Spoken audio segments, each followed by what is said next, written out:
I just got terrible news.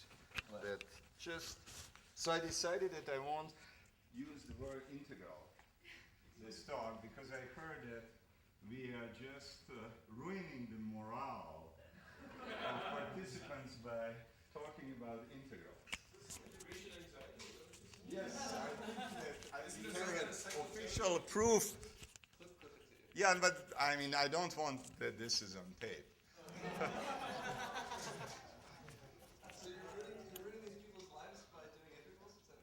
It seems so. Talking about D modules, but I think I'll just talk about modules.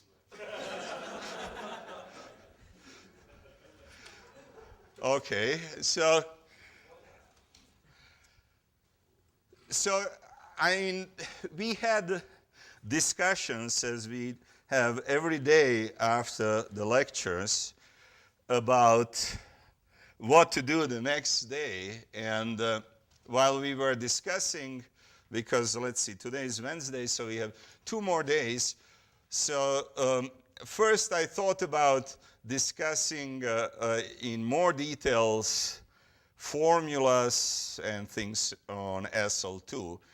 But now, after discussions with Bill and Peter, I decided that I will just give you the description of the results about D modules, which are more or less, they will be in general and formulated in general, so they will be quite vague, and I will explain what they mean in SL2.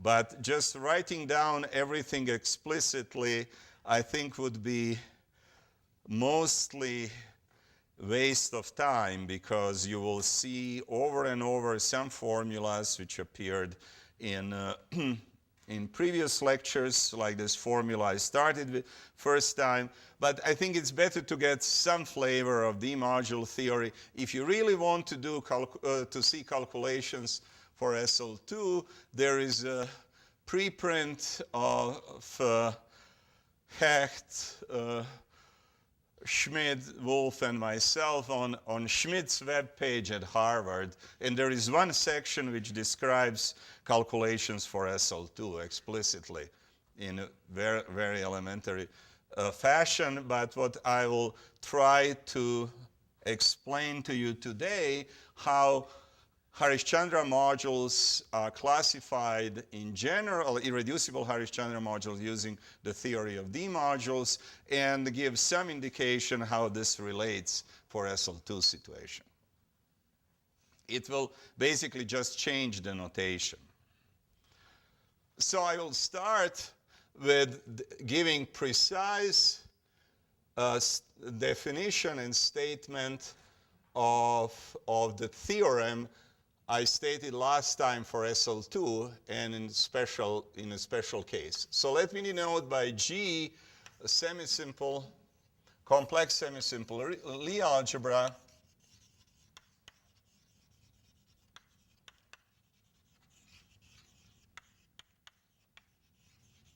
and I mean, you can always think of G as SL2C. And any complex semisimple Lie algebra, it has corresponding flag variety.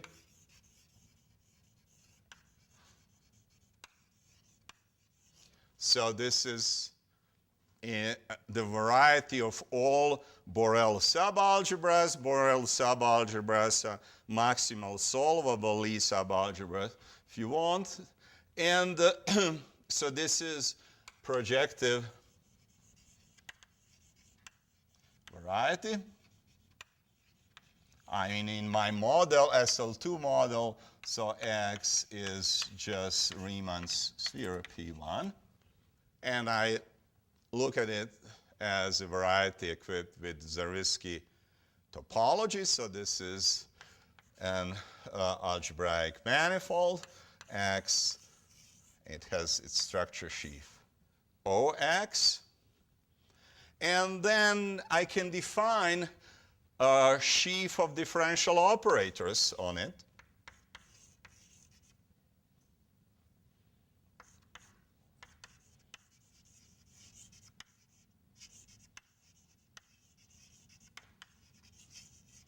And I mean, this is fairly straightforward. I mean, roughly speaking, in the spirit of our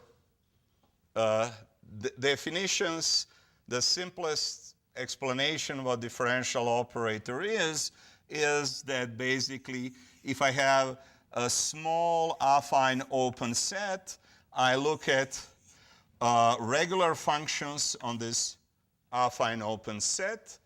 So what is the vector field on this affine open set? So this is X, which maps functions into functions and satisfies product rule. I mean, as you define vector field in differential geometry. And then, so this gives me local vector fields, and then you generate differential operators. I mean, let me point out that there is a small point in this, that because there is no inverse function theorem in algebraic geometry, so you cannot write down local coordinates and write differential operators in some explicit by some explicit formula. Of course, for projective spaces we can do this, but okay. So this is the sheaf of the differential operators is defined locally, and another remark is that we always get the map from OX into differential operators, and differential operators OX can be viewed as 0-degree differential operators. Of course, there is a natural notion of the degree of differential operators, which basically, as in enveloping algebra, comes from how many x's I need to write this down. But this can be defined precisely. Okay, so now another formality we need, and I feel bad exposing you to this, but this is the notion of twisted sheaf of differential operators. So if you had any algebraic geometry, then you know Sayre's construction of twisted line bundles. So this is something very analogous. If you don't, you can just think about ordinary differential operators, but then the results will look, in some sense, very special. Using twisted sheaves of differential operators, they are completely general. So twisted sheaf of differential operators is similar gadget. You have a sheaf of rings on X with a natural inclusion of the functions in it, which has the following property, that on our variety X, there is a finite open cover such that if I look at this and restrict to U,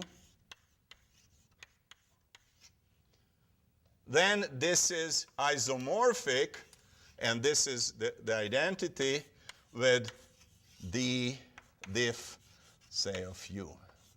So locally, on the elements of this open cover, our twisted sheaf of differential operators looks like ordinary sheaf of differential operator, but globally the glue is different. For example, if you know about line bundles or sheaves of sections of line bundles, on a line bundle you can also define a notion of differential operators, and differential operators on line bundles generalize this, a special case of this construction. The point is that it's easier to glue differential operators than line bundles. The condition is weaker, so there are more twisted sheaves of differential operators than line bundles. Oh, I am sorry. This is just wrong font. Tech error. Yeah, okay, he was first. So, Did but you say that this open cover is finite open cover? yes, because I mean, we are, when you deal with algebraic varieties, I mean, you usually, you're assuming quasi-compactness, yes. So this is just a technical assumption in definition of algebraic variety. Yeah, so, excuse me, what was? So is this like a line bundle with the choice of a flat connection? Or It's more general. It's, yes, I mean, if it's more general than that. Let me give you the theorem. So, and this will explain what's going on. Yes. The map from A restricted to U to the differential operation, it should have a special property, or it's just a map? It must be isomorphisms of sheaves of rings and be identity on functions. So this will, you can easily see what happens, that your vector field will go to vector field with possibly some function. And actually this function should be, I think, a closed one form, something like that too. I mean, you can check, because commutators had to go to commutators and some similar properties for this. But the good example is, I mean, you will see in a moment what the statement is. This, so you can construct a family of, yeah. What are the compatibility conditions if we go from one open set to another? The compatibility condition is that they are given, you have to have transition. I mean, you look at intersections, so there you will have automorphism of the sheaf of differential operators on an intersection. And so basically, if you grade, this automorphism will be trivial. You can show, so X goes into X plus some omega X, and if I remember correctly, omega has to be closed one form. I mean, in my notes, in the first chapter, this is discussed in detail. But the only important thing is to have this picture in mind, that Beilinson and Bernstein constructed a family of these twisted sheaves of differential operators, d lambda on a flag variety, where lambda is parametrized by arbitrary linear form in the Cartan. So in G, I fix some Cartan H. Oops. And so to each lambda in the Cartan, I attach a twisted sheaf of differential operators, and if lambda is a weight,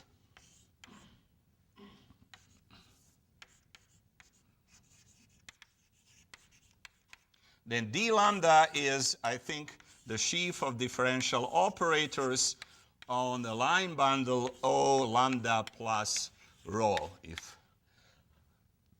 I'm not wrong, I mean, there is this issue of rho shift. So basically, we know exactly for weights what are these sheaves of differential operators, and I can check, yeah, my formula is right, because d minus rho are just ordinary differential operators on X, because they correspond to just regular functions, which is O of 0. But again, this is, so what do you mean by O lambda plus rho? there is a parametrization of homogeneous line bundles on a flag variety with, so what is lambda plus rho is a linear form on the Cartan. The stabilizer of a point is a Borel subgroup which is a semi-direct product of a Cartan subgroup and nilpotent. And if I take this linear form, if it is a weight, it will define the character of the Cartan subgroup, the character of the torus, so it will define a representation of the Borel, and it will give a homogeneous line bundle on the flag variety, and this is a sheaf of local sections. And now the theorem is, I have to, now remember, if I take the Weyl group orbit of lambda, which I will denote by theta, then Peter, I think, discussed at some point that to this Weyl group orbit, one can associate a maximal ideal in the center of the enveloping algebra. So this is this thing using Harish-Chandra homomorphism, and the center is isomorphic to Weyl group invariance in U of H or S of H. So therefore, I can define U theta as U of G quotient by I of theta U of G. So this is the analog of this U0 I defined last time. So this is a quotient of the enveloping algebra with respect to an ideal generated by maximal ideal in the center determined by theta. And this construction is such that U theta is the global sections of this twisted sheaf of differential operators d lambda. So basically we have a geometric model of, not of a whole enveloping algebra, but of a quotient of the enveloping algebra by an ideal generated by a maximal ideal in the center. So we can look at a category of all U theta modules and also at the category of quasi-coherent d lambda modules. Yeah, sure. This U theta equals gamma x d lambda, is that the definition of d lambda, or does it follow from what you... No, it's neither. I mean, I have to explain to you how this gadget is constructed. And from the construction of the gadget, you get the arrow. And then the theorem is simple but not trivial at all, that this is an isomorphism. Again, if you take differential operators on the line bundle, then it's clear what the arrow is. Because basically here the group acts, and you just differentiate the action of the group, you get the action of the Lie algebra, you get the action of the enveloping algebra, and you get the arrow. And in general, you have to go through the construction of d lambda. But it's, at the end, you get a geometric model for that quotient. So now you can define two functors.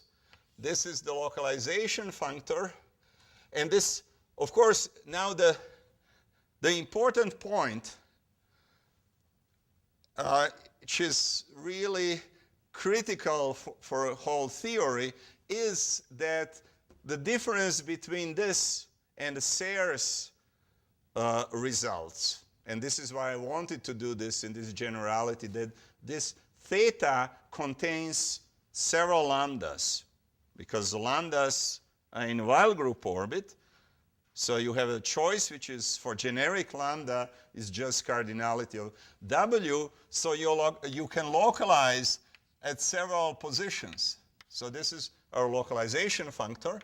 And to go back, you take the functor of global sections.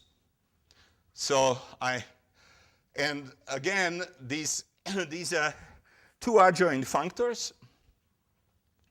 And now let's look at the picture. So you have these lambdas in a Weyl group orbit,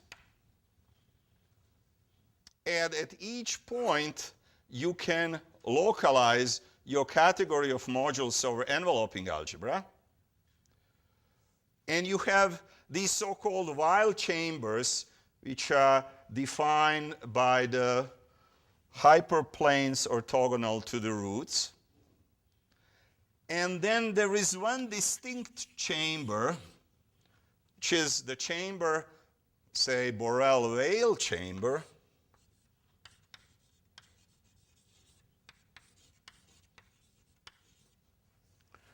And in this chamber, the line bundles, so corresponding to these lambdas in this chamber, the line bundles have this property that all higher sheaf cohomologies vanish, and the global sections for a finite dimensional vector space with the natural action of the group, and this action of the group gives the finite dimensional representation with corresponding, I think in my parameterization, lowest weight, but this is just the way how you pick positive roots. So basically, there is, in SL2, you will have on this chamber will be just half of the complex plane, because I'm writing just the picture of a real part of it, and your line bundles are parameterized, in this case, by integers, and in this case, the sections of these line bundles, these are Serre's twisted sheaves in this case, are just correspond to homogeneous polynomials, and you get just the realization of finite dimensional representation, irreducible representations of SL2 on the space of homogeneous polynomials. And this theorem, I didn't say the theorem, let me state it. So in this chamber,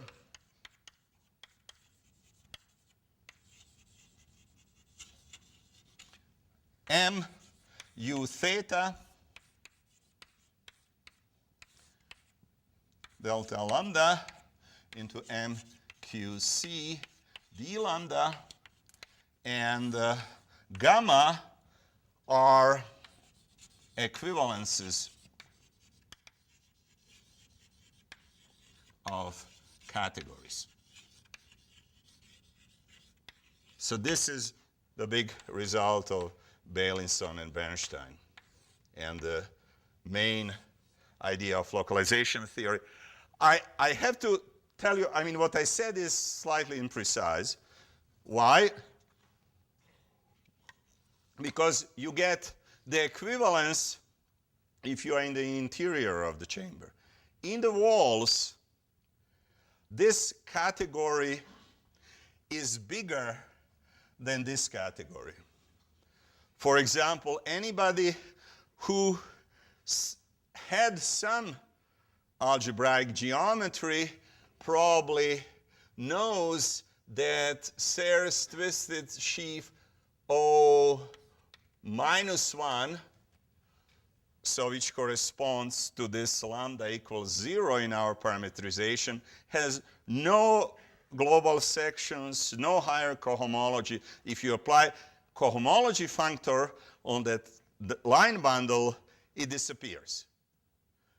So basically the statement here is that there is certain subcategory, which you can actually understand, of D modules for singular lambdas, for lambdas in the wall, which has to be quotient out from our category to get equivalence of categories. Again, there is a precise notion of the quotient category, but if you are not familiar, just take it naively. It basically means if I want to classify irreducible objects here, I have to classify irreducible D modules here. Some of them, there are only two options. if I apply global sections, they can go to irreducible module or to 0. So either you won't see them on this side, or they will be irreducible, and all irreducibles are obtained in this fashion. So what is the importance of this theorem? On both sides, you have objects you know next to nothing about. But the point is that if you understand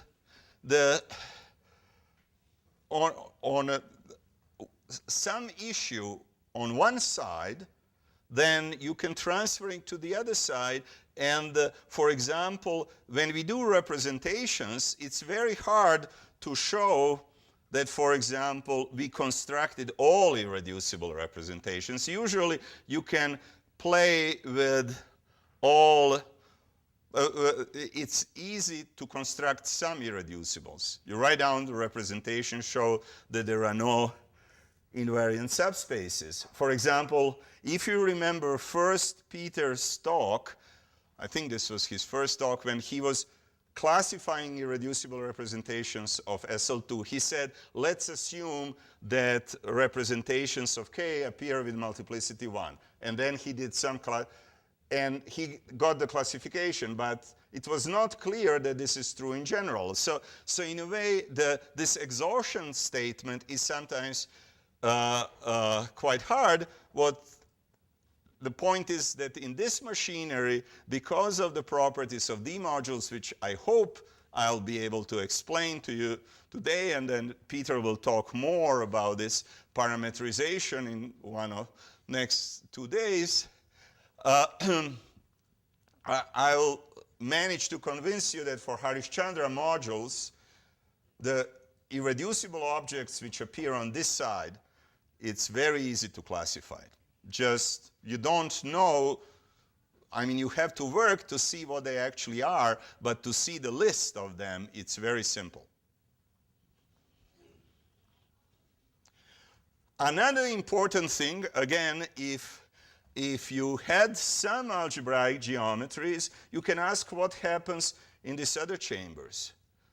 If you saw Borel-Weil-Bott theorem, it says you look at line bundle in one of these chambers, it will have a cohomology in degree which is equal to the number of walls you have to cross to go from this Borel-Weil chamber to your lambda. So if I'm here, I cross 2 walls, so I will have second cohomology. All the other cohomologies vanish, and in the second cohomology, you have representation, finite dimensional representation, which is the same one I get for this lambda in the orbit in a Borel-Weil situation. In general, what will happen that your D modules will have higher cohomologies.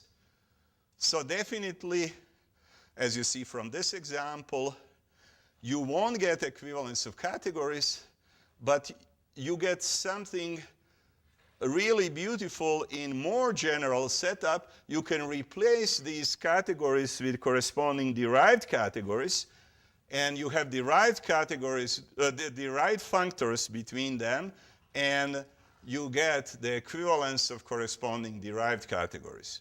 So there is an equivalence even for the other chambers, but in a sense of homological algebra, not on the level of your basic categories. And this allows you to see various interesting things. For example, you can immediately see what's going on with Borel-Weil-Bott and things like that. Okay, but we don't need this to understand classification of Harishchandra modules. We are just going to look at this chamber. Another thing, yes? Can I ask a question about the definition of twisted sheet? Yes. Should this diagram commute for all U or only for some finite prescribed set? I mean, this map is compatible with restriction and with gluing. So if you have isomorphism on a finite set that you will have I misspoke. You will have isomorphism for sufficiently small sets anywhere. I mean, if this is my cover, then this will apply that for any smaller open set. I also have this statement. You do not seem to be happy with this.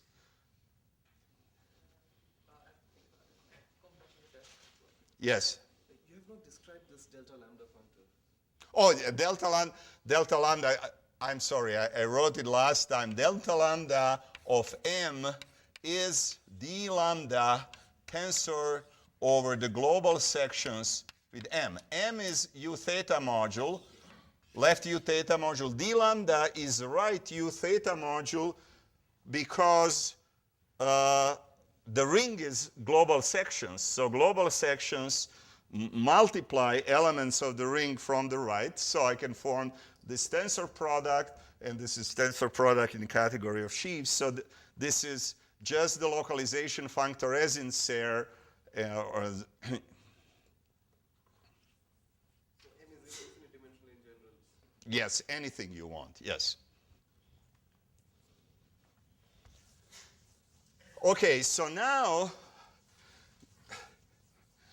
you can ask what this has to do with Harish-Chandra modules, because I mean, this is perfectly general for arbitrary U theta modules, but if you take an arbitrary U theta module, you will get something which can be very complicated over there. D lambda modules are very complicated. So let's assume now that we have K, which comes from a maximal compact subgroup.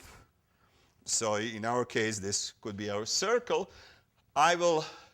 Because I don't want to complicate notation, I will denote maximal compact K0, and this K will be the complexification.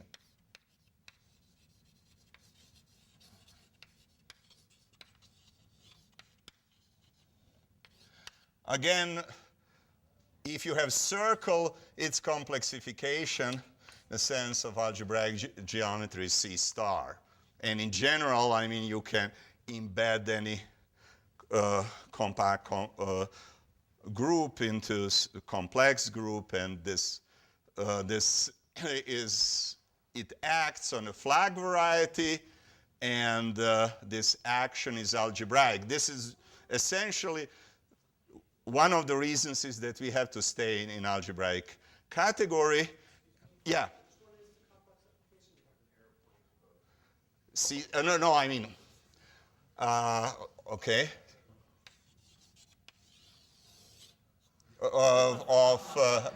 This is, okay, I think this is what I wanted to do.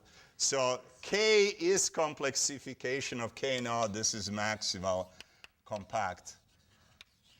I'm just changing my notation because K will play the major role and K naught appears only now. So I will, okay. So now what I will look at, my Harish-Chandra modules will now have fixed infinitesimal character, and they have an action of K naught. But this action, again, if you think about this, extends to the action of K. So I can look at a category of objects which look like this. You take the compatibility condition and everything, but just instead of looking at representations of K naught, you look at these representations of K. For example, here the coordinate is Z, and in our representations of K naught, our tau n of cosine phi, sine phi, minus sine phi, cosine phi was e to the I n phi, And here we are going to send z into z to the n. I mean, z is in C star. And this works in general. So you have this. Then there is a notion of the group action on a O module, which I mean we are going to use very naively, so I can talk about K action on the other side. This basically means, I mean, this is not, you have to really make it precise, but naively speaking, and this will be enough for our purposes, your sheaf, when you move by the action of elements of K, has to look everywhere the same. And there's some, so this will be equivariant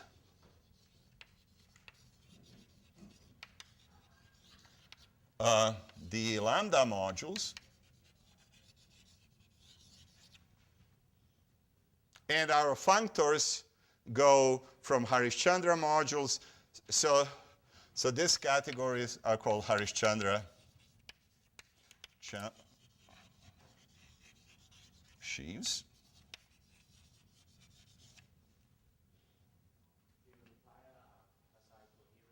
Excuse? Yes. It's okay. This is a very good question. We have to have quasi-coherence, but also let me assume, because this already appeared in one of Peter's lectures, that somebody complained about this. To eliminate complaints, I will take finitely generated here, and here then I will have coherent D modules. Again, you don't have to even take seriously these notions if you don't want to. I mean, I just want to make a correct statement. So finite generation corresponds to coherence. We defined quasi-coherent last time. Coherence means that locally the sheaf is a co-kernel of a map between free modules, but in this case, for coherence, free modules are finite sums, not infinite, like in definition of quasi-coherence, and this corresponds to finite generation in this case. And because this addition of the K action is completely formal, the same theorem holds. So if I localize and I take global sections, then I have equivalence.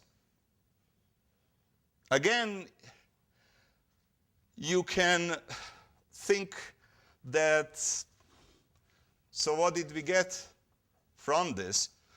And now the important observation is the following, that K acts on X with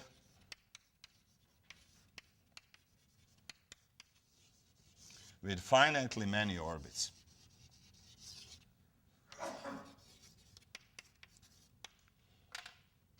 So this is the reason why everything works fine. Let me discuss a very dumb example.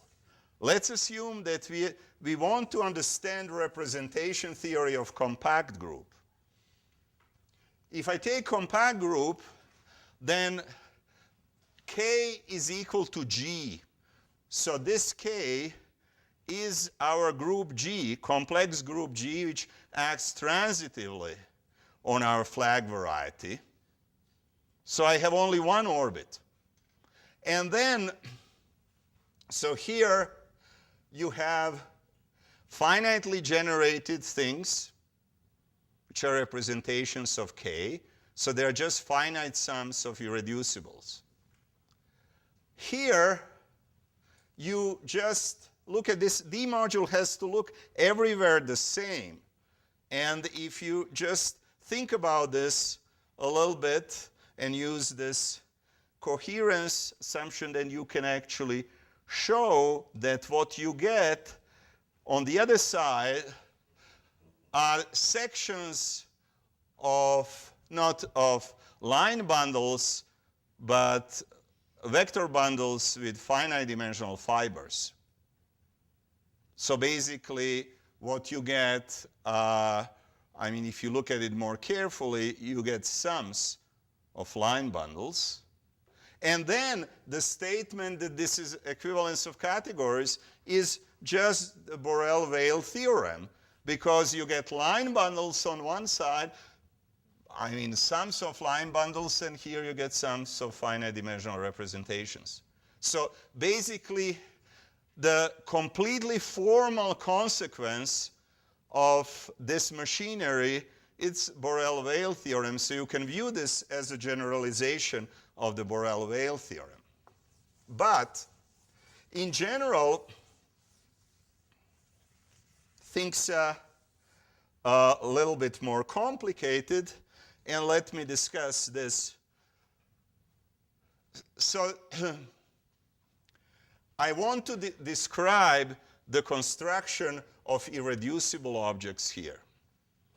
Irreducible object is an object which has, I mean, in a abelian category, it's an object which has no sub-objects. Oh, yeah. First of all, there is in the theory of D-modules,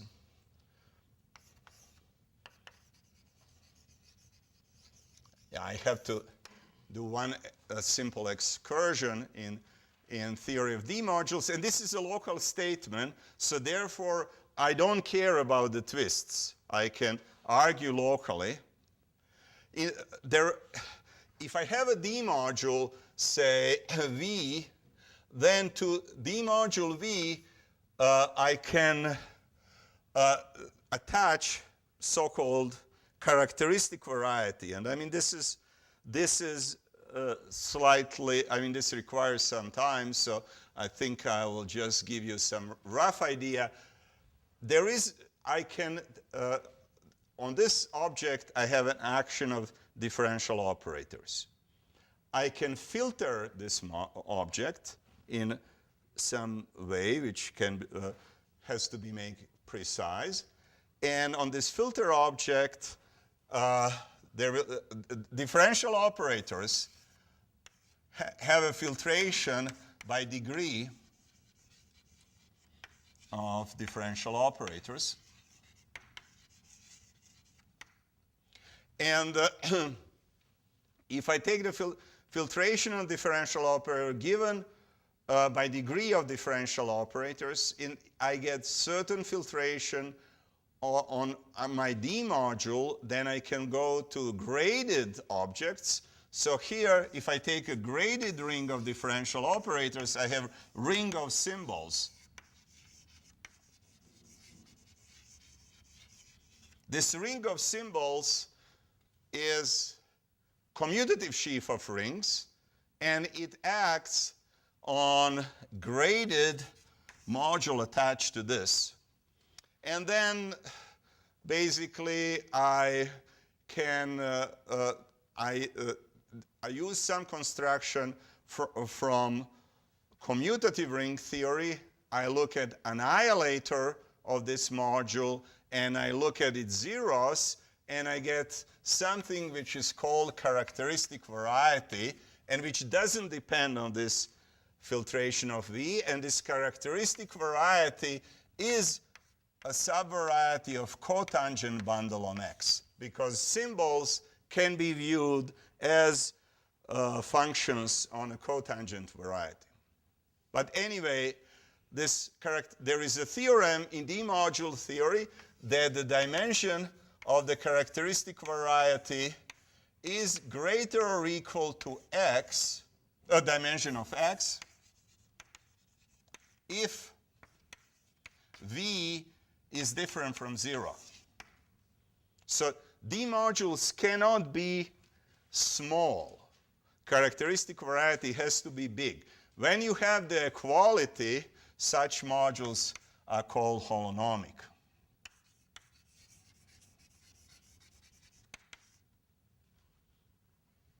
So basically, holonomic modules are modules with the smallest possible characteristic variety, and the theorem you prove that all Harishchandra sheaves here are holonomic.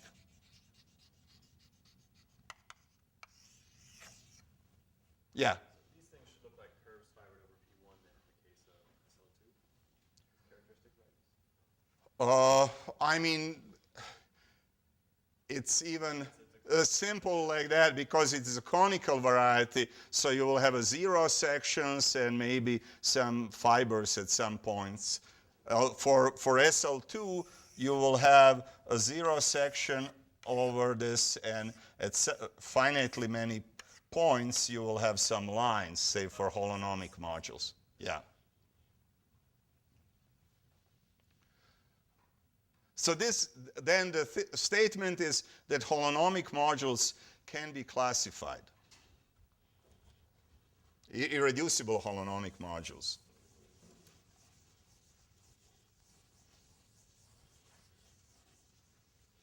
I mean, I'm telling you a story with a lot of details missing, but I just want to show you that ideas are kind of very general and simple in a sense. So if I have, say V is an irreducible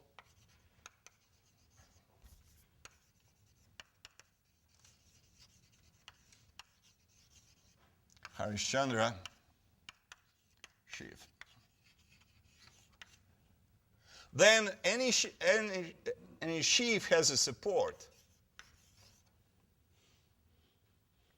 And this support, I mean, there is a simple support is closed subset of X. And because the group acts on the sheaf, support has to be K invariant.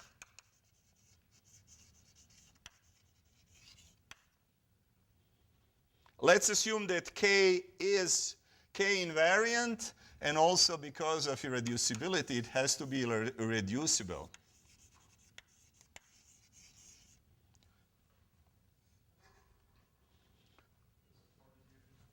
Excuse me? Yes, yes, yes. If the module is irreducible, then its support has to be irreducible. I mean, this, again, all these statements require a proof, but this one is really quite cheap. Let's yeah. Support is, okay, let me give you a universal definition. It's the complement of the largest open set. When you restrict the sheaf, you get 0. Let's look at our example. So we have pi 1, and we have K action on a pi 1, which was described in Bill's lectures. If you look at the orbits, you see that the orbits are something very familiar to you. You get, say, depending how you do the parametrization, but you have 2 points, which are the orbits, and you have C star in between.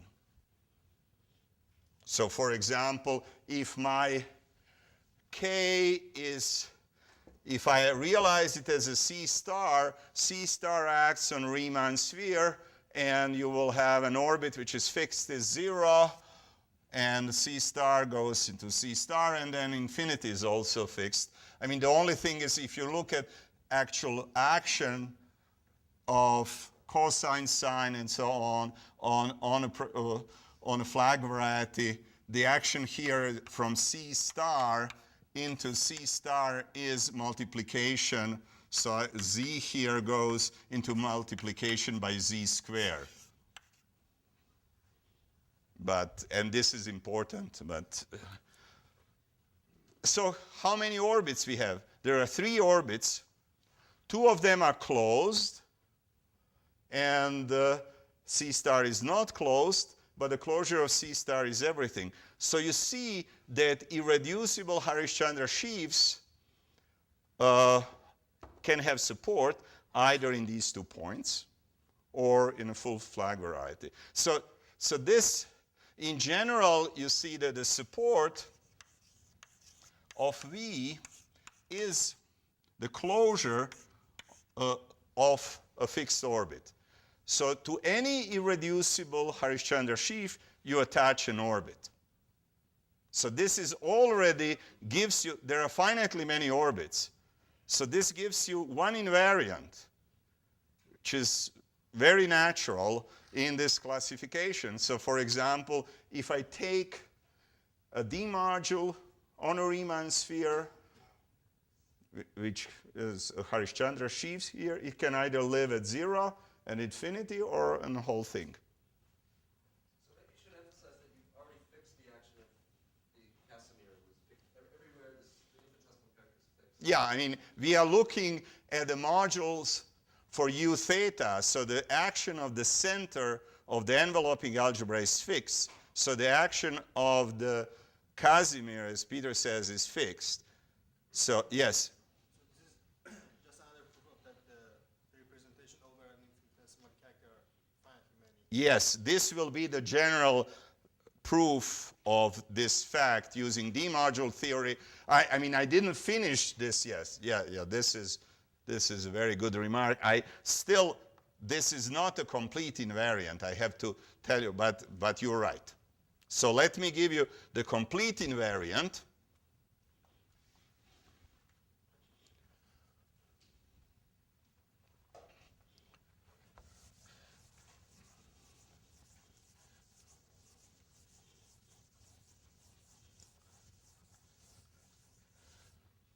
Now what I can do, now I have this orbit. And I have a D module here, and I can,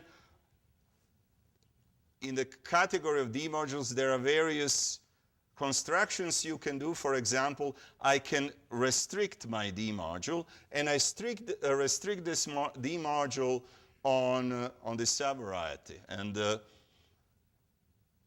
this is just the inverse image functor from, yeah, okay, let me, to be completely honest, I have to explain you a little bit more. So let's look at this picture. This is pure D-module theory, has nothing to do with representations. I have my orbit, and I have this big variety. You will see the advantage of sheaves from this argument. This orbit can have very complicated closure. The singularity of the closure can be very hard to understand. And we know that the support is on the closure of the orbit. But what I can do as a sheaf theory, I can take the closure and just cut it out. I restrict my sheaf to the open set, which is the complement of the closure, and now I solve the problem. Now this orbit is in this smaller set, variety, in this open subvariety, Q is closed. Agree? So now there is a theorem of Kashiwara which says the following. I have a variety Y and some smooth subvariety Z, which is closed in Y. The bound, so this is the boundary of Q. So Q bar minus Q. I just want to make my orbit closed in the variety, so I will throw away its closure. Kashiwara's theorem says, let's assume you have a D module here. What does it mean? You know how to differentiate in a Z direction. I want to construct a D module on Y.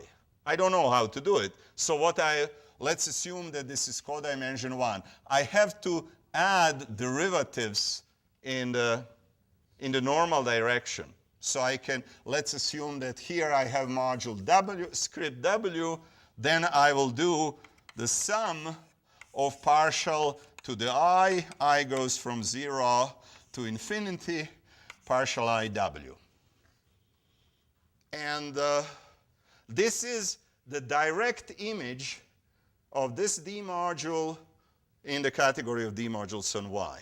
So what I'm doing, I know how to differentiate in this direction, so I'm just formally adding derivatives in the normal direction, and this defines a functor. I mean, you can say why this is independent of the coordinates. This requires a proof. But this is how, if this is a realistic picture of situation, this is the realistic description of the object.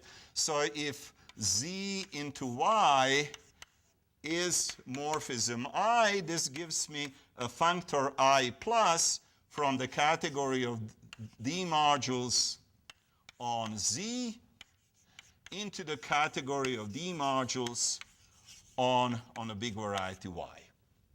And of course, the D modules which I get as direct images are supported only on this subvariety. Because here, there is nothing. I don't know. I mean, here, I get nothing. I mean, basically, this is my construction. I take an open set.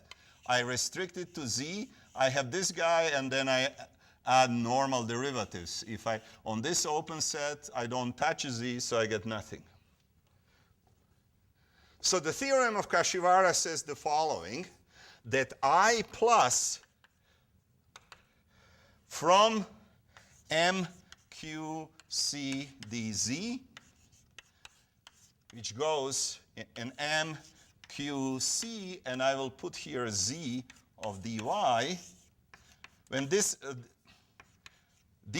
differential D modules on Y supported in Z.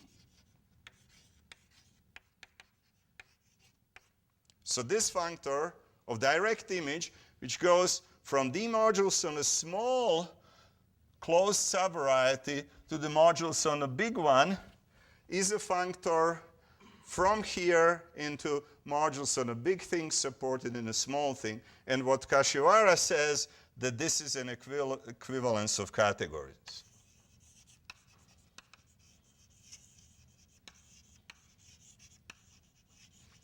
So basically, any module supported in Z is obtained for D module living on Z. And this can look as something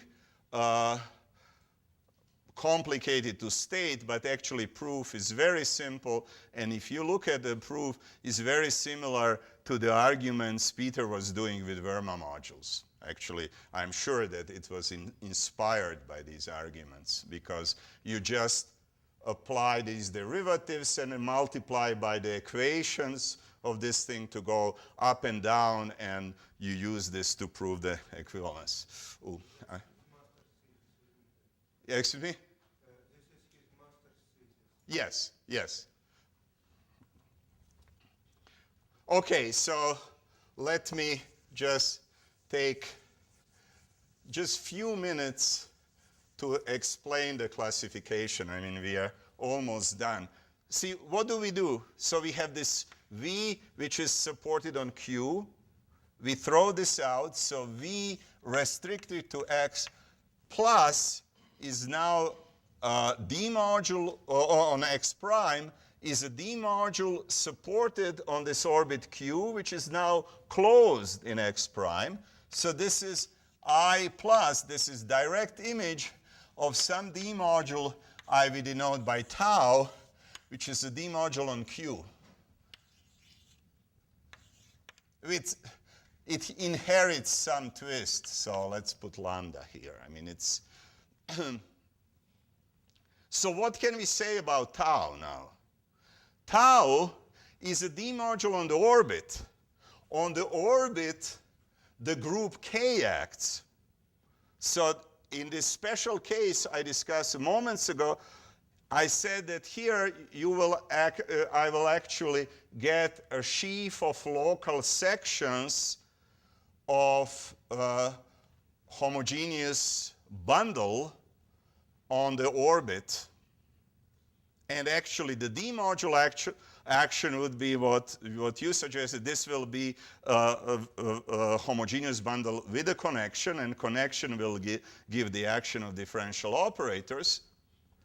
So, and these bundles are determined by the representation of the stabilizer of an arbitrary point in K, finite dimensional representation, and this finite dimensional representation has to satisfy certain property with respect to this lambda. And if lambda determines completely the representation of the stabilizer at the point. But the stabilizer in general, as you can see from the examples, can have several components.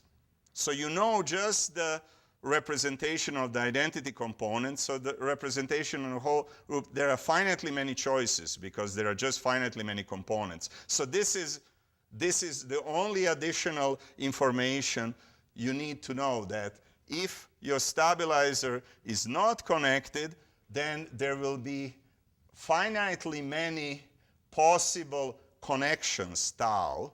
I mean, such modules, D modules are called connections because they correspond to integrable connections. So you can have finitely many possibilities for tau, which depend on basically the component structure of the stabilizer. So there are finitely many options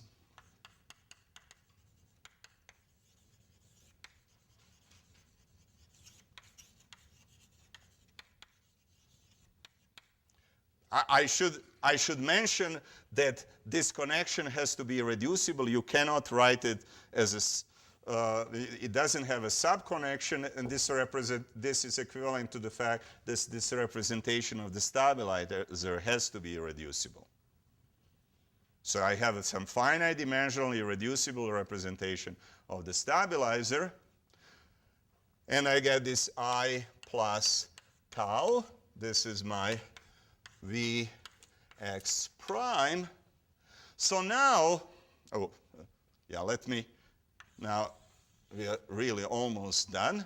Now let's look at, so what I have two pieces of information, the orbit Q and this connection, irreducible on Q. And as he mentioned, there are just finitely many choices. For each Q, I have finitely many connections. There are finitely many Qs. So I have so now let's denote by J plus the map from Q into full X. So this is, again, a morphism. I can define J plus of tau.